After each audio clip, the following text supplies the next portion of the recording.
তফসিলের জন্য প্রস্তুত ইসি, সিএসির ভাষণ রেকর্ড করতে বিটিভিকে চিঠি। ডিসেম্বরের 10 তারিখে মাননীয় প্রধান নির্বাচন কমিশনার স্যার বাংলাদেশ টেলিভিশন এবং বাংলাদেশ বেতারে একটা ভাষণ রেকর্ড করবেন। সব ষড়যন্ত্র রুখে দিয়ে গণতান্ত্রিক ব্যবস্থা ফেরানোর প্রত্যয় বিএনপির। বহু ষড়যন্ত্র চলছে বর্তমানে, কিভাবে গণতান্ত্রিক ব্যবস্থাকে ব্যাহত করা যায়। দর্শক দেখছিলেন প্রধান শিরোনাম, এবার জানাবো অন্যান্য শিরোনামগুলো। ভোটের রাজনীতিতে ধর্মের ব্যবহার ইস্যুতে সালাউদ্দিন ডাক্তার শফিকুর বাহাস। যে দলের কোনো নীতি আদর্শ নেই,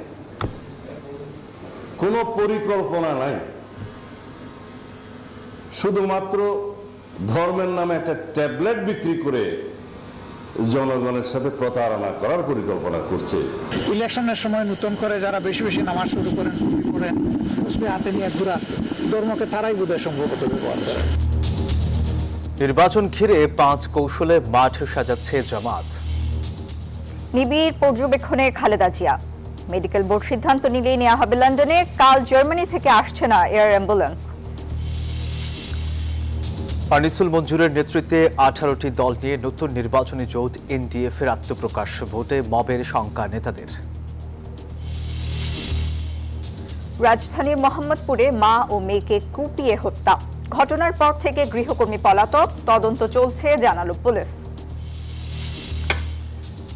এখন থেকে খেলাপি ঋণের দায় সংশ্লিষ্ট ব্যাংক কর্মকর্তাদেরও, বললেন গভর্নর। বন্দর নিয়ে বিভ্রান্তি ছড়ানোর অভিযোগ প্রেস সচিবের।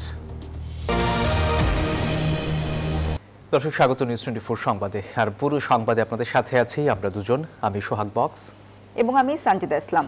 দর্শক দেখছিলেন বিআরবি কেবল সংবাদ শিরোনাম। এবার বিস্তারিত।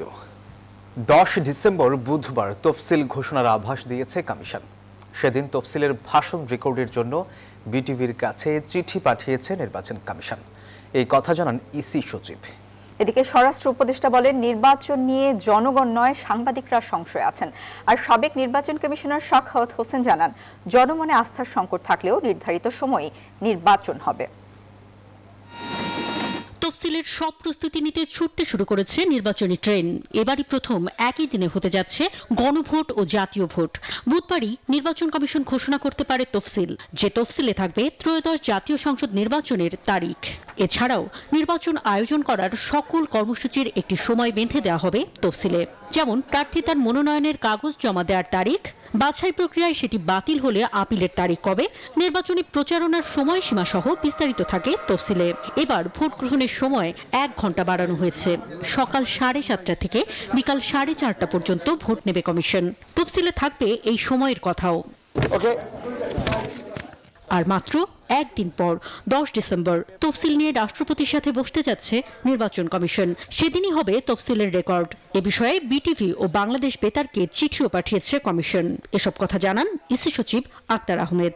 ডিসেম্বরের 10 তারিখে মাননীয় প্রধান নির্বাচন কমিশনার স্যার বাংলাদেশ টেলিভিশন এবং বাংলাদেশ বেতারে একটা ভাষণ রেকর্ড করবেন।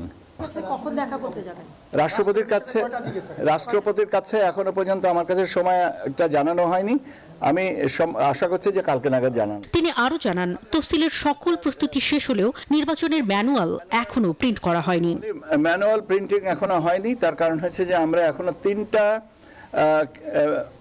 বিষয় আইন লেজিসলেটিভ ডিভিশন থেকে এখনো পাইনি, আইন বিচার সংসদ বিষয়ক মন্ত্রণালয় থেকে পাইনি। একটা হচ্ছে যে আপনার আরপিওর লাস্ট অ্যামেন্ডমেন্ট, যেটা নির্বাচন পরিচালনা বিধিমালা এবং রাজনৈতিক দল এবং প্রার্থীর আচরণ বিধিমালার সংশোধনী। তবে সাবেক নির্বাচন কমিশনার ও শ্রম উপদেষ্টা সাখাওয়াত হোসেন মনে করেন, অনেক বছর দেশে নির্বাচন না হওয়ায় জনমনে আস্থার সংকট রয়েছে। তার মতে নির্বাচন হবে নির্ধারিত সময়েই। দেশে একটা নির্বাচন হওয়া উচিত, নির্বাচিত সরকার আসা উচিত, একটা যেটাকে বলে ইউনিভার্সাল যেটা ডেমোক্রেটিক প্রসেস, সেই প্রসেসটা এস্টাবলিশ হওয়া উচিত। আমরা তো গত 17-18 বছর কোনো ডেমোক্রেটিক প্রসেস এস্টাবলিশ দেখি নেই। এখন যদি আমরা সেটা করতে পারি তাহলে তো আমাদের বড় ক্রেডিট। সোমবার সচিবালয়ে আইন শৃঙ্খলা সংক্রান্ত কোর কমিটির বৈঠক শেষে স্বরাষ্ট্র উপদেষ্টা জাহাঙ্গীর আলম চৌধুরী বলেন, নির্বাচনের প্রস্তুতির প্রশিক্ষণ জানুয়ারির মধ্যেই শেষ হবে। নির্বাচন হবে কিনা এটা দূর করতে পারছেন না আপনারা কেন? এটা দূর করতে পারছি না শুধু আপনাদের জন্য, সুস্থ নির্বাচনের জন্য। শুধু সুস্থ না, তারপরে ক্রেডিবল একটা নির্বাচন, উৎসব মুখর একটা নির্বাচন, এটার জন্য যত ধরনের প্রস্তুতি দরকার সবকিছুই নিচ্ছে। ভোটের সময় আইন শৃঙ্খলা বাহিনীর বডি ক্যামেরা থাকবে, এছাড়াও প্রতিটি কেন্দ্রে থাকবে নিরবিচ্ছিন্ন বিদ্যুৎ সরবরাহ। বলেন, নির্বাচন নিয়ে জনমনে কোনো সংশয় নেই। অন্তরা বিশ্বাস, নিউজ 24, ঢাকা। দেশের গণতন্ত্রকে ব্যাহত করার ষড়যন্ত্র এখনো চলছে বলে অভিযোগ করেছেন বিএনপির ভারপ্রাপ্ত চেয়ারম্যান তারেক রহমান। বিকেলে বিএনপির দেশ গড়ার পরিকল্পনা কর্মসূচিতে ভার্চুয়ালি যুক্ত হয়ে এই অভিযোগ করেন তিনি বলেন, দেশকে স্বাভাবিক ধারায় ফিরিয়ে আনতে নির্বাচিত গণতান্ত্রিক সরকারের বিকল্প নেই। আরও জানান, বিএনপি ক্ষমতায় গেলে প্রথম দিকে 50 লাখ পরিবারকে ফ্যামিলি কার্ড দেয়া এবং 1 কোটি মানুষের জন্য কর্মসংস্থান তৈরির পরিকল্পনা রয়েছে। আর নতুন করে আবারও খাল খনন কর্মসূচি হাতে নেয়ার প্রতিশ্রুতিও দেন তারেক রহমান। আগামী নির্বাচন সামনে রেখে বিএনপির দেশ গড়ার পরিকল্পনা কর্মসূচি শুরু হয় 7 ডিসেম্বর। কর্মসূচির দ্বিতীয় দিন সোমবার রাজধানীর কৃষিবিদ ইনস্টিটিউশন মিলনায়তনে ছাত্রদলের জন্য প্রশিক্ষণ কর্মশালার আয়োজন করে বিএনপি। সোমবার সকালে কর্মসূচির উদ্বোধন করেন বিএনপির স্থায়ী কমিটির সদস্য সালাউদ্দিন আহমেদ। আজকের এই মহান কর্মসূচির বিকেলে সমাপনী অধিবেশনে লন্ডন থেকে ভার্চুয়ালি যুক্ত হন বিএনপির ভারপ্রাপ্ত চেয়ারম্যান তারেক রহমান। বিএনপি ক্ষমতায় গেলে কিভাবে দেশ গড়বে সে পরিকল্পনা তুলে ধরেন তিনি। জানান, রাষ্ট্র পরিচালনার সুযোগ পেলে প্রথম দিকে 50 লাখ পরিবারকে দেয়া হবে ফ্যামিলি কার্ড। পরিবেশের ভারসাম্য রক্ষা ও কৃষিকাজের সুবিধার জন্য আবারও খাল খনন কর্মসূচি শুরু করা হবে বলে জানান তিনি। শহীদ রাষ্ট্রপতি জিয়া রহমান যখন খাল খনন করেছিলেন, খাল খনন করার মাধ্যমে উনি একদিকে যেরকম বন্যাকে নিয়ন্ত্রণ করেছিলেন, আরেকদিকে ঠিক একইভাবে ফসলের সেচ ব্যবস্থার উন্নতি ঘটিয়েছিলেন। তার ফলে যেটা হয়েছিল, বাংলাদেশের যেখানে একটি ফসল হতো সেখানে 2টি ফসল হওয়া হলো শুধু পানি সরবরাহ ঠিকভাবে পাওয়ার জন্য, সেচ সুবিধার জন্য। যেখানে 2টি হতো সেখানে 3টি ফসল হওয়া হলো শুধু সেচ সুবিধা পাওয়ার জন্য। বিএনপির ভারপ্রাপ্ত চেয়ারম্যান বলেন, দেশকে গড়তে হলে সবার আগে গণতান্ত্রিক নির্বাচিত সরকার নিশ্চিত করতে হবে। গণতন্ত্র ছাড়া দেশের উন্নয়ন সম্ভব নয়। বিগত যে স্বৈরাচারের বিরুদ্ধে আমরা আন্দোলন করেছি, কেন আন্দোলন করেছি? কারণ সেখানে কোনো জবাবদিহিতা ছিল না। মানুষ বেঁচে আছে কি মরে যাচ্ছে তার কোনো জবাবদিহিতা ছিল না। মানুষের কাছে, সাধারণ মানুষের কাছে জবাবদিহি করতে বাধ্য থাকে একমাত্র নির্বাচিত একটি গণতান্ত্রিক সরকার। এবং রাষ্ট্রের, দেশ, মানুষ, রাষ্ট্রের যদি ভালো হয়, সেটি তিল তিল করেও যদি ভালো হয়, করতে পারে একমাত্র গণতান্ত্রিক ব্যবস্থা, গণতান্ত্রিক নির্বাচিত সরকার করতে পারে সেটা। এবং বহু ষড়যন্ত্র চলছে বর্তমানে, কিভাবে গণতান্ত্রিক ব্যবস্থাকে ব্যাহত করা যায়। তারেক রহমান বলেন, অন্যান্য দল মুখে নানা কথা বললেও দেশ গড়তে কোনো সুনির্দিষ্ট পরিকল্পনা করছে না। বিএনপি সর্বস্তরের জনগণকে নিয়ে দেশ গড়ার পরিকল্পনা বাস্তবায়ন করতে চায় বলেও জানান তিনি। সৎ মানুষের শাসন দেব, আমরা দেশে ন্যায় বিচার উপস্থাপন করব, আমরা দেশে এই করবো, এইসব ভেগ টার্মে অনেকের অনেক বক্তব্য আছে অনেক রাজনৈতিক দলের। কিন্তু দেশ নিয়ে, দেশের শিক্ষা, দেশের কৃষি, দেশের নারী সমাজ, দেশের কৃষক, এইরকম সবগুলো স্বাস্থ্য ব্যবস্থা, শিক্ষা ব্যবস্থা, এরকম সবগুলো বিষয় নিয়ে চুলচেরা আলোচনা কোন দল করেছে তোমরা ছাড়া? আগামী নির্বাচনে বিএনপি থেকে যাকেই প্রার্থী করা হোক না কেন তার পক্ষে কাজ করতে নেতাকর্মীদের আহ্বান জানান তারেক রহমান। তো এখানে প্রার্থী মুখ্য নয়, এখানে মুখ্য হচ্ছে তোমার দল। সাইফুল ইসলাম, নিউজ 24, ঢাকা।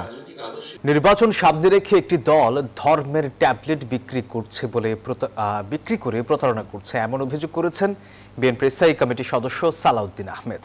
বিএনপির সিনিয়র যুগ্ম মহাসচিব রুহুল কবির রিজভী বলেছেন, ধর্মের নামে মানুষকে বিভ্রান্ত করছে জামায়াত।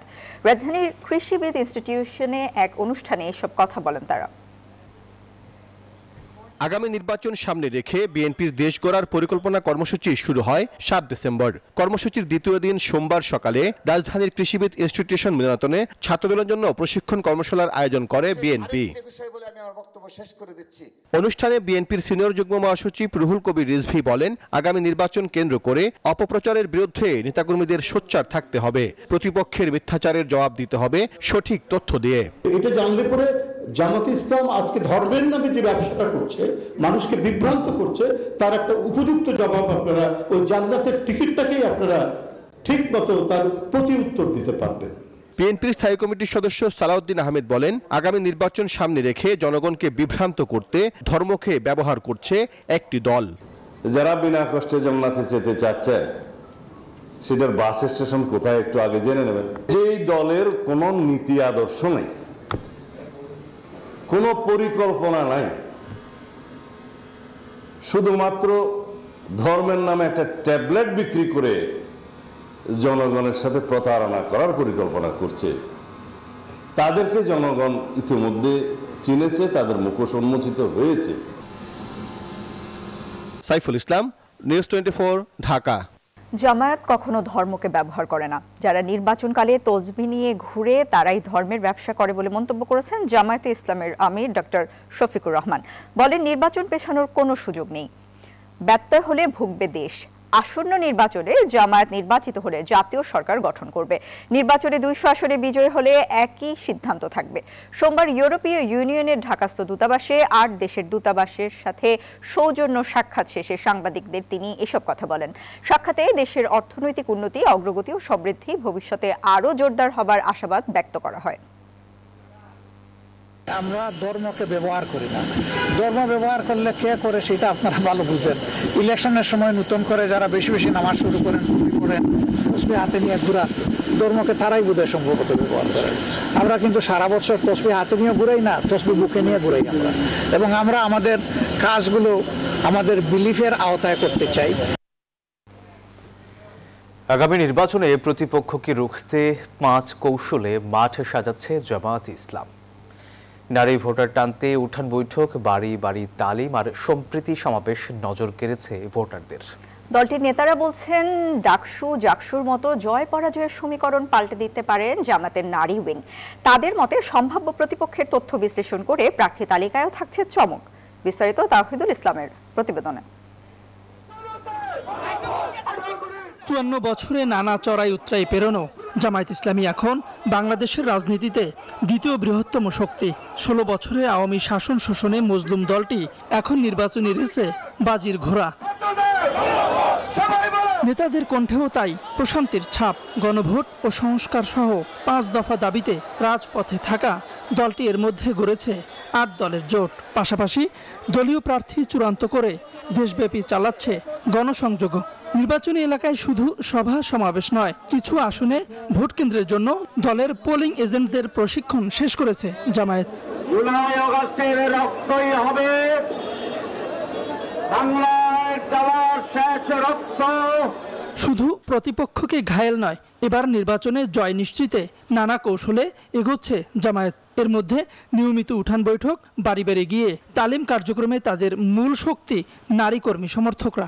আমরা নারীদেরকে একটা সেফটি মানে একটা পরিবেশ দেয়া, একটা নারী বান্ধব পরিবেশ দেয়া, এটা সবার আগে দরকার। আমাদের আমিরে জামাত একটা বড় ধরনের বাংলাদেশের ইতিহাসে আমি বলবো না এই ধরনের কোনো নেতৃত্বের কাছ থেকে ঘোষণা এসেছে, যেটা হচ্ছে কর্মঘণ্টা কমিয়ে আনা, নারীর মর্যাদার মূল্যায়ন করা। যে সমস্ত নারী ঘরে আছে যারা সন্তানদের জন্য কাজ করতে পারছে না, তারা পার্ট টাইম জবের তাদের ব্যবস্থা করে দেয়া। ডাকসু জাকসুর সফলতার মতোই জাতীয় নির্বাচনেও ছাত্র সংসদ কৌশলে এগোচ্ছে দলটি। এছাড়াও প্রথমবার প্রার্থী তালিকায় হিন্দু ধর্মাবলম্বীদের রেখে চমক দেখাতে চায় দলটি। ভিন্ন ধর্মী প্রচার প্রচারণায় জোরালো দাবি, আওয়ামী লীগ, বিএনপি কিংবা জাতীয় পার্টি নয়, প্রথমবারের মতো সরকার গঠনের সুযোগ চায় জামায়াত ইসলামী। বিএনপির সম্ভাব্য প্রার্থীর তথ্য বিশ্লেষণ করে জামায়াতের প্রার্থী তালিকায় থাকছে বড় চমক। আমরা কিভাবে ইনক্লুসিভ একটা প্যানেল দেয়া যায় আমাদের নমিনেশনের জায়গায়। তো ইনক্লুসিভ বলতে নারী থাকবে, নন মুসলিম থাকবে, বিভিন্ন পেশা শ্রেণীর মানুষ থাকবে। জামায়াতের এবারে নির্বাচনী কৌশলে নজর কেড়েছে সম্প্রীতি সমাবেশ। সংখ্যালঘু প্রার্থী দিয়ে ভোটের মাঠে আওয়ামী ভোটও টানতে চায় দলটি। বিভিন্ন ধর্ম মতের মানুষ আছে, তাদের অধিকার সুরক্ষা দেব, সম্মান মর্যাদা, নাগরিক হিসেবে বেঁচে থাকা, এরপরে আমরা সুরক্ষা দেব তাদেরকে। বিস্তৃতভাবে তো অনেক কিছু আছে, প্রায়োরিটির মধ্যে আমাদের এগুলো থাকবে। আসন সমঝোতা নিয়ে এখনো অবস্থান স্পষ্ট করেনি জামায়াত, তবে সমমনা 8টি দলকে নিয়ে 5 দাবিতে অভিন্ন কর্মসূচি দিয়ে সরকারকে প্রচ্ছন্ন চাপে রেখে নির্বাচনী কৌশল সাজাচ্ছে দলটি। তাওহিদুল ইসলাম, নিউজ 24, ঢাকা। আবারও বিলম্বিত হচ্ছে বিএনপি চেয়ারপারসন বেগম খালেদা জিয়ার বিদেশ যাত্রা। মঙ্গলবার জার্মান থেকে এয়ার অ্যাম্বুলেন্স আসছে না বলে জানিয়েছে বেসামরিক বিমান চলাচল কর্তৃপক্ষ। আর এদিকে বিমান যাত্রায় দীর্ঘ পথ পাড়ি দেওয়ার সক্ষমতা না থাকায় খালেদা জিয়াকে উন্নত চিকিৎসার জন্য বিদেশে পাঠানোর সবুজ সংকেত এখনও দেয়নি মেডিকেল বোর্ড। তাই আপাতত মেডিকেল বোর্ডের সিদ্ধান্তের অপেক্ষায়। বিস্তারিত প্রতিবেদনে। উন্নত চিকিৎসার জন্য বিএনপি চেয়ারপারসন বেগম খালেদা জিয়া লন্ডনে যাবার কথা ছিল 5 ডিসেম্বর। সে অনুযায়ী শাশুড়িকে লন্ডনে নিতে ঢাকায় আসেন পুত্রবধূ ডক্টর জুবাইদা রহমান। তবে কাতারের রাজ পরিবারের এয়ার অ্যাম্বুলেন্সে কারিগরি ত্রুটি থাকায় সে যাত্রা বিলম্বিত হয়। এরপর আর আসেনি সেই এয়ার অ্যাম্বুলেন্স। বিকল্প হিসেবে জার্মান থেকে এয়ার অ্যাম্বুলেন্স ভাড়া করে কাতার সরকার। রবিবার এই অত্যাধুনিক এয়ার অ্যাম্বুলেন্সকে 9 ডিসেম্বর সকাল 8টায় অবতরণ ও একই দিন রাত 9টায় উড্ডয়নের অনুমতি দেয় বেসামরিক বিমান চলাচল কর্তৃপক্ষ। তবে সোমবারই এই শিডিউল বাতিলের আবেদন করে এয়ার অ্যাম্বুলেন্স অপারেটর। এদিকে অসুস্থতার 16তম দিনেও খালেদা জিয়ার শারীরিক অবস্থা অপরিবর্তিত। চিকিৎসকরা আগেই জানান দীর্ঘ বিমান যাত্রার জন্য সক্ষম নয় বেগম জিয়ার শারীরিক অবস্থা। এছাড়াও পরিস্থিতি 24 থেকে 28 ঘন্টা পর্যবেক্ষণে রেখেছে দেশি বিদেশি চিকিৎসকদের সমন্বয়ে গঠিত মেডিকেল বোর্ড। শারীরিক অবস্থার উন্নতি হলেই খালেদা জিয়াকে উন্নত চিকিৎসার জন্য পাঠানো হবে দেশের বাইরে। এই দিন রাজধানীর এক অনুষ্ঠানে বেগম জিয়ার সুস্থতার জন্য দেশবাসীর কাছে দোয়া চেয়েছেন বিএনপি নেতা মির্জা আব্বাস। আজকে ওনার অবস্থান উচ্চতা এমন জায়গায় পৌঁছেছে, উনি আর ওই সমস্ত অবস্থানে নাই। উনি এখন বাংলাদেশের অভিভাবক হিসেবে আবির্ভূত হয়েছে। রিশাদ হাসান, নিউজ 24, ঢাকা। এবারে জেডিএসআরএম নির্বাচনের পথে।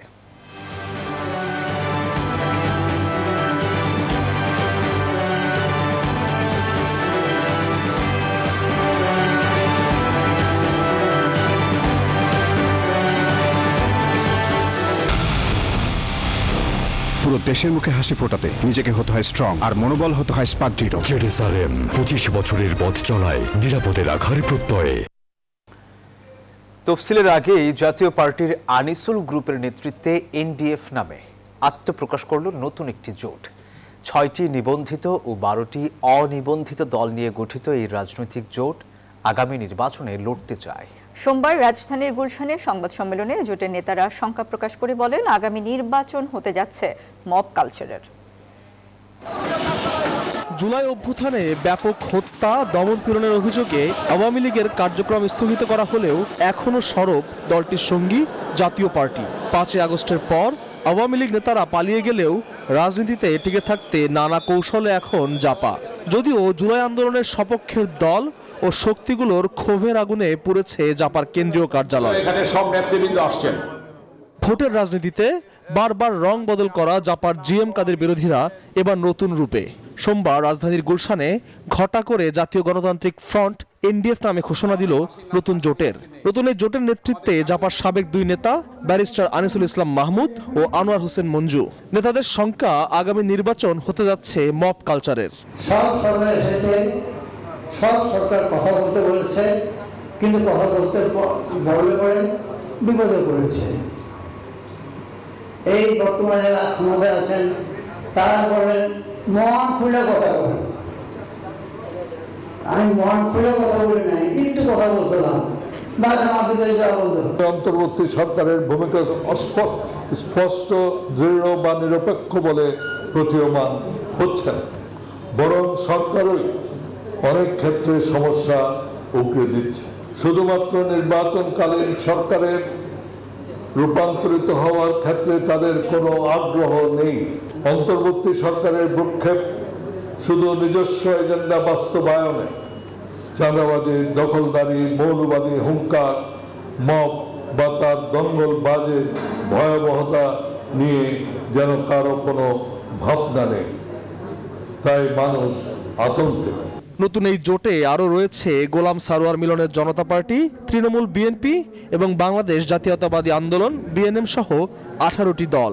অংশগ্রহণমূলক হলে নির্বাচনে অংশ নিতে চান এবিএম রুহুল আমিন হাওলাদার।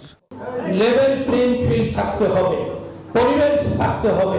গ্রহণযোগ্য নির্বাচনের জন্য অনেকগুলো শর্ত আছে, সেই শর্তগুলো পূরণ হলে জাতীয় ফ্রন্ট ইলেকশনে যাবে কিনা সে অনেকবার চিন্তা করে দেখবে। 2014 থেকে 2024 আওয়ামী লীগের পাতানো নির্বাচনে প্রত্যক্ষ বা পরোক্ষ মদত দেওয়ার অভিযোগে বিতর্কিত জাপা জেপি এবার নির্বাচনী দৌড়ে আসতে চায় নতুন রূপে। আল মোহাইমিনুল খান, নিউজ 24, ঢাকা। রাজধানীর মোহাম্মদপুরে নৃশংসভাবে কুপিয়ে হত্যা করা হয়েছে মা মেয়েকে। স্বজনদের অভিযোগ, এই ঘটনার পেছনে ওই বাসার গৃহকর্মী জড়িত। আর এ নিয়ে পুলিশ বলছে এই হত্যাকাণ্ডের ঘটনায় প্রাথমিক কিছু আলামত পাওয়া গেছে, তদন্ত শেষে বিস্তারিত জানা যাবে। একমাত্র আদরের মেয়ে ও স্ত্রীকে হারিয়ে কান্নায় ভেঙে পড়েন আজিজুল ইসলাম। প্রতিদিনের মতো সানবিম স্কুলের শিক্ষক আজিজুল ইসলাম ক্লাস শেষে বাসায় ফিরে স্ত্রী ও একমাত্র কন্যার রক্তাক্ত মরদেহ মেঝেতে পড়ে থাকতে অবস্থায় দেখতে পান। আজিজুলের অভিযোগ, এই ঘটনার সাথে জড়িত গৃহকর্মী আয়েশা। মেয়েটা পড়ে আছে এটার কাছে এইভাবে বসে, মাথাটা এরকম ঝুঁকানো। ওখান থেকে আমি স্ট্রেট করিডোরে তাকাই, ভিতর দিকে দুইটা মেইন রুম আছে, মেইন রুমের দরজার কাছেই একটা বুক সেলফ আছে, বুক সেলফের কাছে আমার মিনা রক্তাক্ত অবস্থায় পড়ে আছে। এই ঘটনায় আতঙ্ক ছড়িয়ে পড়ে আশপাশের ফ্ল্যাটের বাসিন্দাদের মধ্যে। আয়শা দেখলাম যে মা নিচে ফুলরে প্যাকেট করে রাখছে, মেয়েটাকে হসপিটালে নিয়ে গেছে। ওনারা খুবই ভালো, আমরা সে ছোট থেকে আমরা একসাথে, আর হইতেছে ভালো ভদ্র ভাইয়াও খুব ভালো বন্ডিং আর কি। পুলিশ বলছে মা মেয়েকে হত্যা করার ক্ষেত্রে ধস্তাধস্তির আলামত পাওয়া গেছে। হত্যার পর ঠান্ডা মাথায় ফ্রেশ হয়ে বাসা ত্যাগ করেন হত্যাকারী। সিসি ক্যামেরা ফুটেজ সেটি বিশ্লেষণ করে তার হত্যার আগে পরের তার উপস্থিতি, তার অ্যাক্টিভিটিস বিশ্লেষণ করে আমরা এটি নিয়ে পরবর্তী তদন্ত এগিয়ে নিয়ে যাব। তাদের আলমারি এবং ব্যবহার্য অনেক ভ্যানিটি ব্যাগ থেকে শুরু করে অনেক কিছু তছনছ অবস্থায় রয়েছে।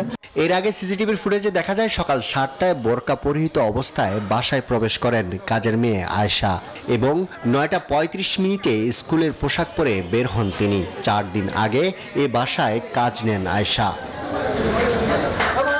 আরিফুল ইসলাম, নিউজ 24, ঢাকা। এবারে মধুমতি ব্যাংক পিএলসি অর্থ বাণিজ্যের সংবাদ।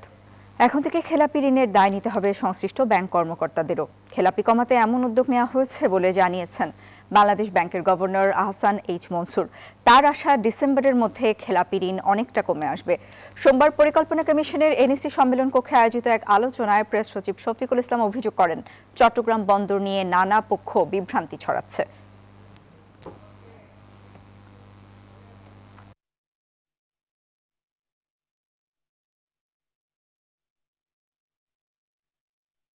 দক্ষিণ পূর্ব এশিয়ার দুই প্রতিবেশী দেশ থাইল্যান্ড এবং কম্বোডিয়া ফের সংঘাতে জড়িয়ে পড়েছে।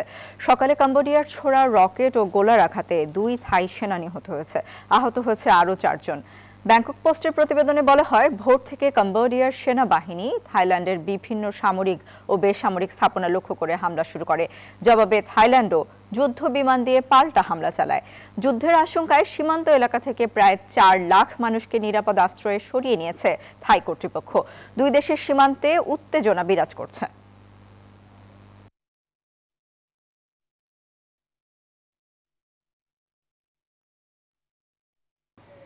আর এই ছিল নিউজ 24 সংবাদে। ধন্যবাদ সবাইকে।